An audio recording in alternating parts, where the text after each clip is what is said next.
Karena saya harus juga ingin mengatakan jujur, saya hampir 2 tahun jadi Korwil Papua, bahwa sumber daya manusia di sana lemah.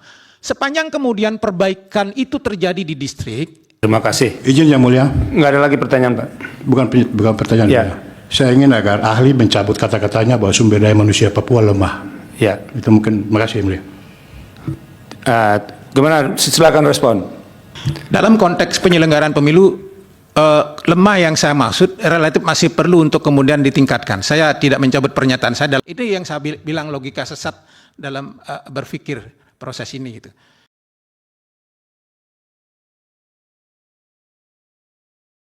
Baik, jadi seluruh pertanyaan ini akar masalahnya sebetulnya amar putusan nomor 5304. Yang di situ disebutkan bahwa patokan untuk pemungutan suara di tanggal 6 Agustus adalah DPT, DPTB, dan DPK pada pemungutan suara tanggal 27 November. Penafsiran di bawah ini yang kemudian menurut saya keliru. Kalau letterlux itu diturunkan ke bawah, ditafsirkan bahwa dia TPS, DPT-nya harus seperti yang kemarin, DPTB-nya harus seperti yang kemarin, DPK-nya harus seperti yang kemarin. Tidak ada satupun TPS yang bisa seperti itu. Karena faktanya adalah, cek saja nanti di lapangan, orang yang menggunakan DPK di tanggal 27 November sangat mungkin berbeda dengan orang yang menggunakan DPK di tanggal 6 Agustus. 27 November dia menggunakan DPK, tetapi begitu tanggal berikutnya ada DPK, sangat mungkin berbeda orangnya. Kemudian DPTB, seseorang jadi wartawan datang ke Kabupaten Jayapura, dia menggunakan hanya di situ pada tanggal 27 November. Apakah kemudian kita bisa memaksakan wartawan yang sama yang dari Sentani harus datang ke kota Jayapura hanya gara-gara kemudian secara letterlux menafsirkan bahwa per TPS harus sama seperti itu. Maka yang terjadi di lapangan adalah DPT pasti clear sama. DPTB-nya sangat mungkin berbeda karena ada orang yang tanggal 27 November tapi tetap dia ada di DPT, dia akan menggunakan haknya tanggal 6 Agustus tidak lagi di situ tapi di tempat lain. Pertanyaannya, apakah gara-gara kita menafsirkan amar ini secara letterlux kita kemudian menghilangkan hak pilih orang itu? Jauh lebih besar karena hak pilih adalah hak konstitusional. Sehingga saya ingin mengajak kita semua untuk menafsirkan amar ini secara lebih fleksibel. Maksud saya apa? Cek saja di situ berapa jumlah DPT-nya, pengguna hak pilihnya, berapa kemudian menggunakan hak suara, berapa DPK secara keseluruhan. Kalau kemudian jumlahnya menjadi sangat besar, tidak rasional di level seluruh pilkada provinsi, barulah kita boleh curiga. Ini penting saya letakkan lebih awal, karena sampai jungkir balik pun kita tidak akan ketemu itu di tiap TPS, kemudian jumlah pemilihnya antara DPTB dengan DPK kemungkinan akan sama dengan 27 November. Karena perilaku DPTB dan DPK itu memang berbeda. Berbeda halnya dengan DPTB.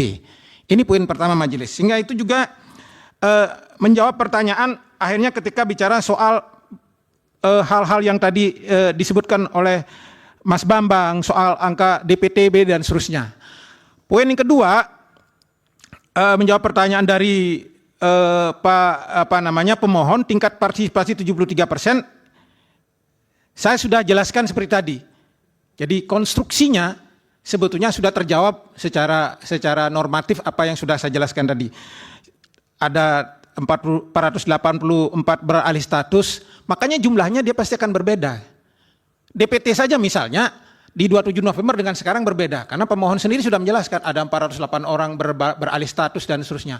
Perilaku yang sama juga akan terjadi pada DPTB, pasti akan berbeda jumlahnya. Ada orang yang kemungkinan akhirnya akan terjawab toh kenapa DPK-nya sangat rendah. Saya curiganya begini, majelis nanti tolong di cross check di lapangan oleh KPU.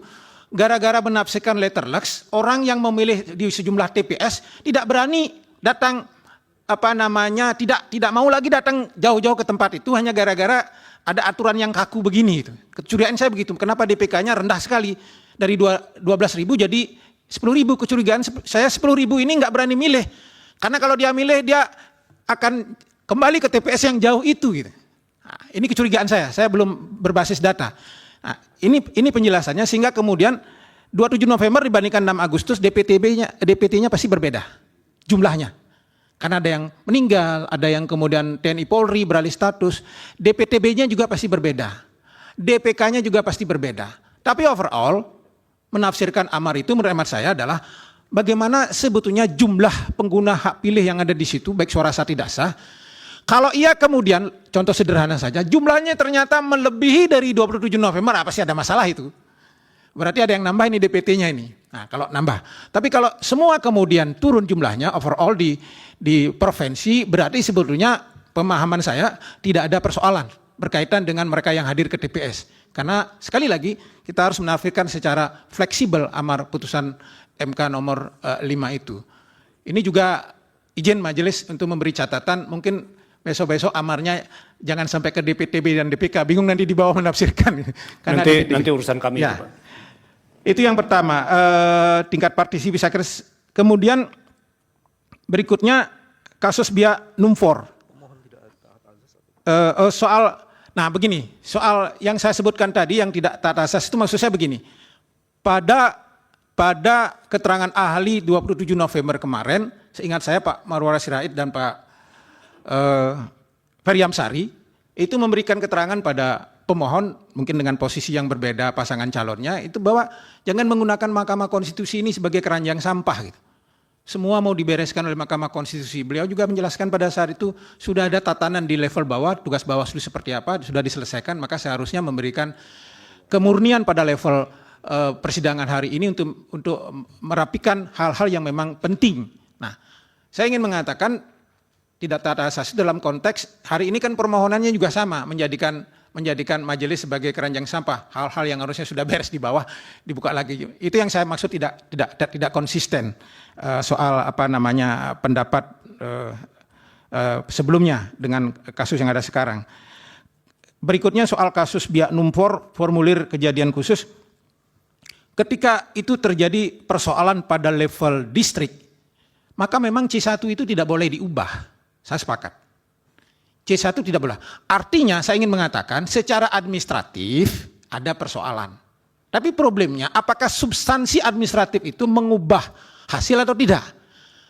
Karena saya harus juga ingin mengatakan jujur saya hampir 2 tahun jadi Korwil Papua. Bahwa sumber daya manusia di sana lemah. Sepanjang kemudian perbaikan itu terjadi di distrik, maka angka itu kemudian berubah.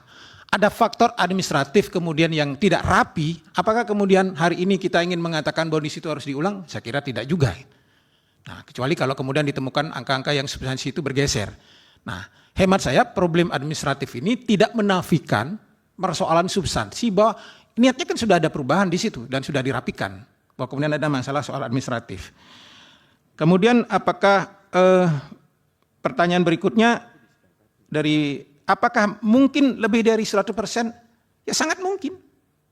DPT-nya semua hadir, kemudian ada pemilih tambah DPT 500 hadir, kemudian ada pemilih tambahan 2 orang, kemudian ada pemilih pindahan 3 orang sehingga jadi 505. Kalau cadangan surat suaranya kemudian katakanlah misalnya DPK-nya sampai 10 orang, maka yang akan terjadi di lapangan orang yang tidak dapat surat suara itu diminta untuk pindah ke TPS yang masih ada surat suaranya itu. Sangat mungkin. Maka itu tadi saya menjelaskan di awal, konstruksi berpikir kita yang salah untuk mengatakan, oh pemilihnya ini lebih dari 100% DPT. Tidak, menyamakan DPT dan DPK kemudian sebagai bagian dari lebih dari 100% DPT dan dianggap kemudian salah dan karena itu dinolkan. Itu yang saya bilang logika sesat dalam berpikir proses ini. Gitu. Saya kira mudah-mudahan semuanya sudah terjawab. Kalau belum saya persilakan, terima kasih. Cukup. Terima kasih. Izin Yang Mulia. Nggak ada lagi pertanyaan, Pak. Bukan pertanyaan. Ya. Mulia. Saya ingin agar ahli mencabut kata-katanya bahwa sumber daya manusia Papua lemah. Ya. Itu mungkin, makasih Yang Mulia. Gimana? Silakan respon. Dalam konteks penyelenggaraan pemilu, lemah yang saya maksud relatif masih perlu untuk kemudian ditingkatkan. Saya tidak mencabut pernyataan saya dalam konteks bahwa kita harus bekerja keras untuk membuat penyelenggara di Papua jauh lebih baik dari hari ini. Konteksnya di sana. Oke, itu klarifikasinya, Pak. Makasih. Jadi sudah selesai ini tanggung jawabnya ahli. Memang salah satu kesulitan ahli dalam sengketa pilkada ini, nggak mungkin ahli secara presisi tahu kasus konkret. Makanya ilmunya lebih banyak kirologi aja, kira-kira kalau gini, kalau begini, begitu. Tapi yang paling penting, Pak Bambang dan juga pemohon, itu honor yang sudah diperjanjikan jangan dikurangi. Nah, itu yang paling penting. Ya, silakan. Terima kasih, Prof. Aswanto, Pak Ilham, dan Pak Putu. Silakan. Terima kasih. Mudah-mudahan keterangan yang disampaikan bisa bermanfaat bagi Mahkamah untuk memutus permohonan ini. Silakan. Makasih, Prof. Pak Ilham. Besok malam nonton di mana nih, Pak? Soalnya sama-sama pendukung Liverpool soalnya. Silakan.